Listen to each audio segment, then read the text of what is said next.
तडीपार इसमास फलटण शहर पोलिसांनी केले जेरबंद। फलटण शहर पोलीस ठाण्याच्या हद्दीत गस्त करीत असताना तडीपार असलेला इसम सोनल गणेश इंगळे उर्फ ढोबळ्या याला फलटण शहर पोलिसांनी अटक केली आहे। ही कारवाई गुरुवार दिनांक 7 मे रोजी सायंकाळी 6:30 वाजण्याच्या सुमारास फलटण BSNL ऑफिससमोर करण्यात आली।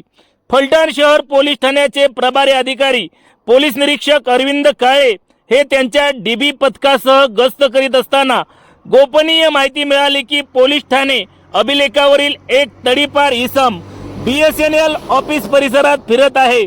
माहितीच्या आधारे पथकाने शोध घेतला असता संपूर्ण सातारा जिल्हा, पुणे जिल्ह्यातील बारामती व पुरंदर तालुका आणि सोलापूर जिल्ह्यातील माळशिरस तालुक्यातून 2 वर्षासाठी तडीपार असलेला सोनल गणेश इंगळे वय 23 राहणार आखरी रस्ता मंगळवार पेठ फलटण हा पळून जाण्याच्या प्रयत्नात होता।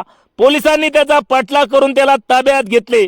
अटक केलेल्या इसमाविरुद्ध महाराष्ट्र पोलीस अधिनियम कलम 142 प्रमाणे गुन्हा दाखल करण्यात आला आहे। ही कारवाई पोलीस अधीक्षक निखिल पिंगळे, अप्पर पोलीस अधीक्षक डॉक्टर वैशाली कडूकर, उपविभागीय पोलीस अधिकारी विशाल खांबे यांच्या मार्गदर्शनाखाली फलटण शहर पोलीस ठाण्याचे प्रभारी अरविंद काळे, सपोनी नितीन शिंदे, पोलीस हवालदार Santosh Nale, police constable Jitendra Tikke, police constable Atul Bade यांनी पूर्ण केली।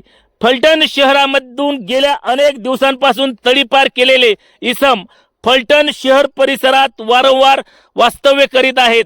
गेल्या 15 दिवसापूर्वी एका तडीपार इसमास फलटण शहर पोलिसांनी अटक केली होती।